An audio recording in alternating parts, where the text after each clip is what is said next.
Hey friends, you're watching BrainStormAcres. I'm Henry. And I'm Irene. We're back from our 10-day trip. There's a few things that I wanted to talk about first.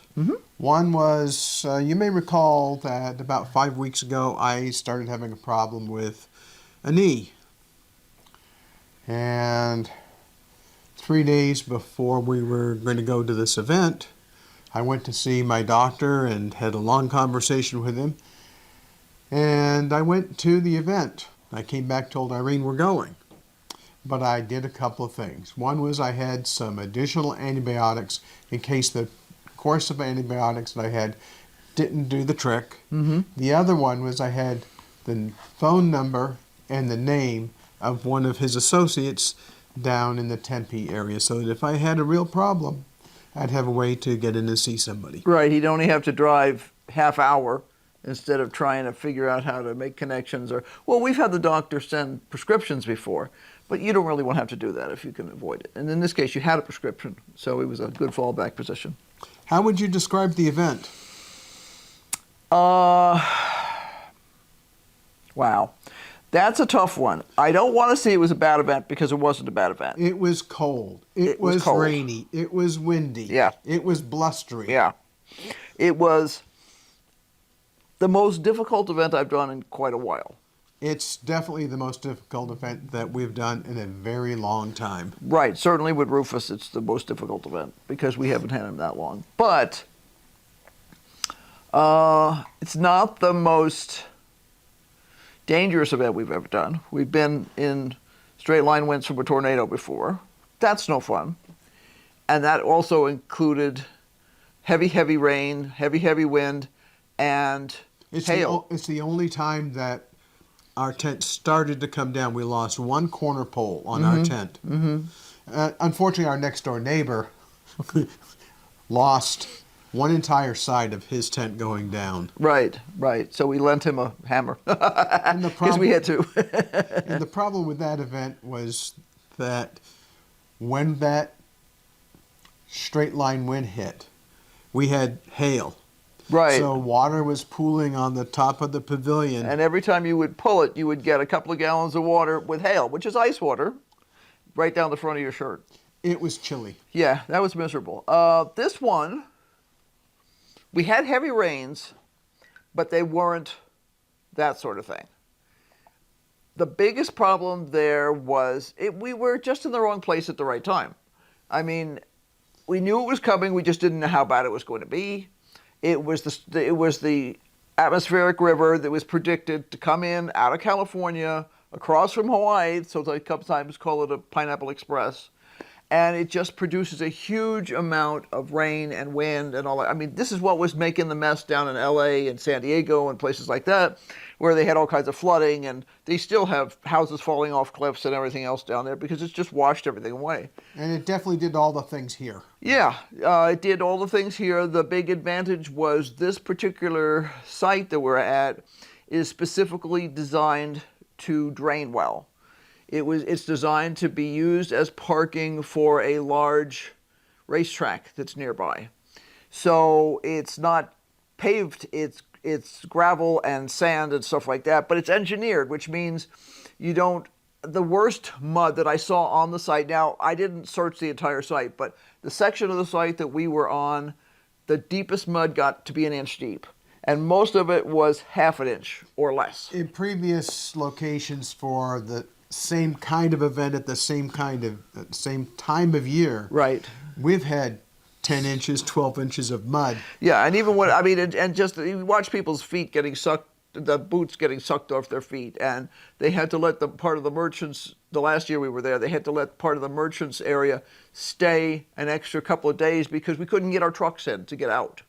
And the alternative was for someone to provide, semi-level towing for all these trucks and RVs and everything else. They weren't going to do that, so they just let us stay longer.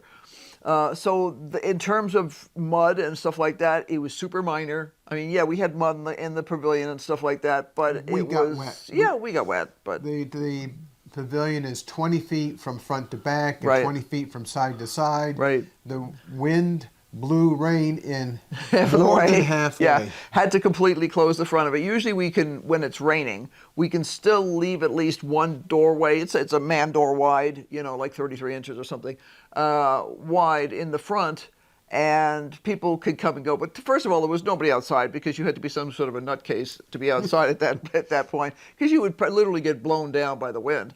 And the rain was just whipping in through I just plain had to latch it. It was just like, okay, we'll just. I got to know one of my potential customers. We spent quite a bit of time talking because somebody got trapped in the tent with us at one point, which is fine. I mean, you chat about life, the universe, and everything while you're standing there waiting for the rain to, subside slightly so he could escape. But it was a difficult event because it was very cold. It wasn't the coldest we've done. The previous place that had the 6-8 inches of mud, that actually the last 2 years there was below 30 degrees Fahrenheit for more than one night in a row. And that's hard, but... We only got to 36 degrees. Yeah. One of the problems is that when you get ready to go to bed in a canvas pavilion with a lot of wind... Right. The cold just blows right through. Right. And it was not quite cold enough to wear our heavy duty. Oh no, it wasn't even underwear. close. We have 3 levels of long johns that we take with us at all events. We have the lightweight ones, the medium weight ones, and what they call base camp 2, which is, when you think base camp, you think like Mount Everest. This is not a Mount Everest type stuff, but it's heavy duty merino wool, long johns. We were just wearing our bottom level of long johns, but one of the things we developed the habit of doing years and years ago was we have a propane heater, and before we go to bed at night, we make sure our feet are clean and dry and warm in front of that heater, and then you put on dry wool socks. And that will go a long way towards making you sleep well. The hard part at this event was that the wind went on for days. There were breaks in it, but at night it would blow almost all night. So all night long you could hear the wind go wham against the canvas, and it would wake you up. And then you'd lay there, and I would look at the pattern of seams on the ceiling, and I could tell by the way the seams were pulled taut as to whether my poles were all in place and whether my ropes were all in place. And I would look up, I would check that, I would know it was okay, but that doesn't mean you go back to sleep well. It doesn't. While Irene was doing that, I was looking on the other side of the tent for the same thing. Right. And really, I was looking to see if any of the poles had kicked out from the wind. Right. Now, the event itself was okay from a sales standpoint. We were on site for 9 days. Yeah. And this is the first time that we've actually used some of our freeze-dried food. Yeah, that was an experiment. There was some big winds. Right. There was one biggish loss, and then some that were in the middle. Right. Basically, we came out okay in comparison to a bunch of other people. There were at least 3 merchants that had their equipment demolished and left. And then there was another person who managed to open, but it took several days to get their stuff put back together enough so that they could be open. So we did okay in that sense of being able to be open. One of the problems was that we normally run a kitchen outside. And we could not put up our small pop-up because it would have been demolished by the wind. We didn't bring our big one because that would have been demolished by the wind anyway. It wouldn't have made any difference. And that's a professional level one. That's not a cheesy one. So it made it hard to cook. We were just about to the point of moving everything in when things eased up. Yeah, I went out. I judged the weather and went out to cook when there was not a lot of rain. Right. I had to dry out the stove a couple of times because you can't light the stove When it's soaking wet, flooded. yeah. So it was a minor irritation. But you may wonder, what about the people who went to this event to go fight with rattan swords and rapiers and do fencing and archery and all those kinds of things. I don't know about the archers because you really shouldn't be shooting in the rain. It's not good for your arrows, and if you have a wooden bow, it's not good for your bow. And our group requires the use of wooden arrows. You can't use carbon fiber. Right. Which means when you get them wet, they get warped. They get springy. They look more like a noodle. and it's not what you want. Right, so I don't know how much. I think they had to time their stuff. Their stuff is normally scheduled later in the event anyway, so I think they just postponed some of their stuff. The guys who were doing rapier and regular sword, They played in in the the rain. I stood in the doorway a couple of times and just watched them play it in the rain. I mean, it's fine. It's just rain. It's just that the hard thing is you have to be careful to make sure that you get dry. Well, that also meant that I couldn't get any footage of that portion of Right. the fighting that went on at this event. I did catch some footage of what you would consider to be a broken field battle. It was down in an arroyo with a bunch of small mesquite and other trees around it. I couldn't really see down at the fighting because that was all obscured by the trees. vegetation. Yeah. But I did catch some footage. You might enjoy it. There's not a whole lot going on. I did get some footage of the guys marshaled up on the top of a hill getting ready to slog down into the arroyo. Right. But I couldn't actually see what was going on, so sorry I couldn't provide more footage, but it is what it is. Yeah, we have to really work hard to take footage at events anyway, because I don't like to be intrusive with a camera or a phone. We're there to work. Yeah. Which means that normally at least one of us is in the booth. And most of the time, one of us will go out for an hour, maybe two, to go see things.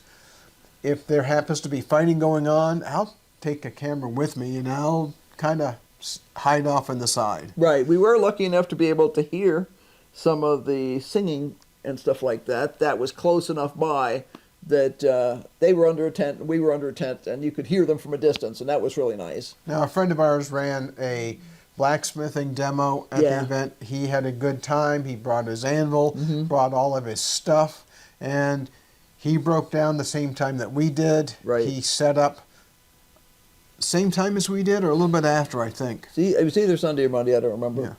So, all in all, it was an okay event. Yeah, it could have exhausting. been. It could have been more fun. Yeah, it was one of those things that you sit there and go, okay, financially it was okay. It wasn't stellar, it was okay.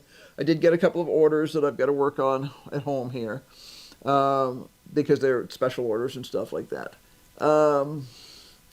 It was just one of those things that you were really glad to be done with. Well, one of the concerns that we both had was we were watching the weather forecast for up here in Ash Fork, and there was a snow forecast. And in fact, I-40 was closed. 89 was closed part of the 89, time. which comes to our place, Part was of 17 closed. was closed. If you were coming up from Phoenix, you could get within 35 miles, I think it was, of Flagstaff, and then the road was closed. And there's no place to stay there. It's just a little community with like a Shell station and a sandwich shop. That's about it. And so I don't think there's any hotels yet there. No. And I mean, so you would get within 35 miles, and then you couldn't go any farther, and you'd have to go back down south somewhere. So I mean, we were really watching because we were concerned we wouldn't be able to get home. We have years ago, coming back from Mississippi in March, we had to. We managed to get off the public road and run the truck part of the way up the driveway before it sank in the snow. And then we had a friend with a backhoe who came and helped dig it out and pull it up to the house. Right, and our attitude was the same this time. Is as long as we can get it off the main road so it's not blocking the road, we'll park it if we have to, lock it all up, and just go home. And just walk up the slog up. It's okay. Well, getting home was interesting. If we'd tried to come up 2 days earlier, we wouldn't have been able to make it. A buddy of ours has a tow service in town, and he has one of the few vehicles that can winch people out. Right. And he was actually stuck down in Prescott for 2 days. Mm-hmm. On the other hand, he did have his winch truck with him, so he made 40 recoveries in 2 days. Right. As he said, exactly. So as he said, I made all of February in 2 days. Right, right. And then he came up here and continued the process because they still couldn't get trucks into this area. But we did make it home in one piece. It was a little squishy at the end, but not bad because we waited as long as we could. We came in later in the day so that it would have had yet another day of sun and breeze and all that other stuff. Which really helps. Oh, yeah, it really helped. I think the road was actually worse the next day. It was bad. Yeah, it was actually worse the next day. But we got home, which was the whole point. And then there's a video on my phone of Rufus playing. Yeah, we actually showed that on Wednesday. Irene managed to grab some footage just as the sun was getting ready to go down of Rufus playing in about 12 inches of snow. Right, he had so much fun. And he ran and ran and ran and ran and dove into the snow. He just had a grand time. Right, but one of the problems with a steel roof is that the snow slides off the roof.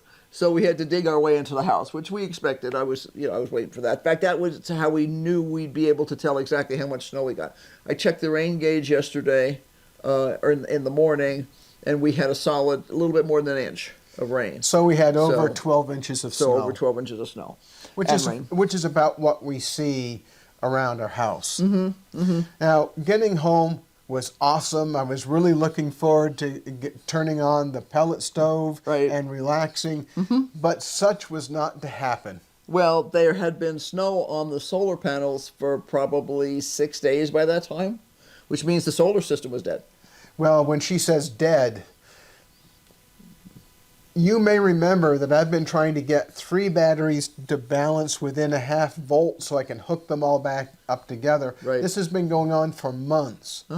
And we've had to buy extra chargers, and we've had to buy this, and we've had to buy that, and we've had to do this, and we've had to do that, back and forth. Too much stuff. But we got back, and there's a funny thing. Most people think I have batteries for my inverter, and all I need to do is go flip the switch and get the system to come back on. But if the batteries are too low, they won't come back on. The system doesn't come back on. Right. See, so what we did is, while he's filling around in the utility building, trying to figure out. She means fooling around. Yeah, right. Anyway, I started getting critical things into the house. There's things you can't leave outside in the cold weather. I got that stuff in, and one of the things I took in was our battery box that we use at the events to charge our phones and everything else, because I figured if this thing won't go together tonight, we can still charge our phones and my hearing aids and all the other stuff because we still have a battery. It just so happens that third battery that I was very close to being able to hook up to the other 2 batteries, when we left, was the perfect voltage to hook to the other 2 batteries. But I wasn't going to hook it up right before we left because that was asking for trouble. Right. So we got back, the third battery was disconnected, which meant it still had charge. Right. So I took the other 2 batteries out of the system, hooked the third battery back up, and then got the system to come back online. And then he was able to turn on the generator, and we were fine. So we've been running the generator for the past 2 days. We've been back now for 3 days, and I've had to run the generator for 2 days. But we had super overcast. It's only money. Yeah, right. So that's one of the things you need to think about if you think, I'm going to go off-grid completely, no power lines, no nothing. There's other things that can go wrong that you don't think about. Now, I happen to think about this, but we've never, in the 17 years that we've lived here, ever had the system go down this far. No. Because we had, as Irene said, at least 6 days of no solar on the panels whatsoever. I actually cleaned the snow off the panels the next day. Yeah, I got the ones that were on an angle. Irene got the flat ones, so we at least had some charging going on. Right, but I mean, they were still covered partially with snow the next day. And because I cleaned off the studio panels, that still had a quarter of that. The next morning, that still had a quarter of that covered. And then you got the vertical ones, and I got the horizontal ones for the regular solar stuff. Yeah, it was, because he's like, why is it dead? And I'm like, because it's been under snow for 6 days.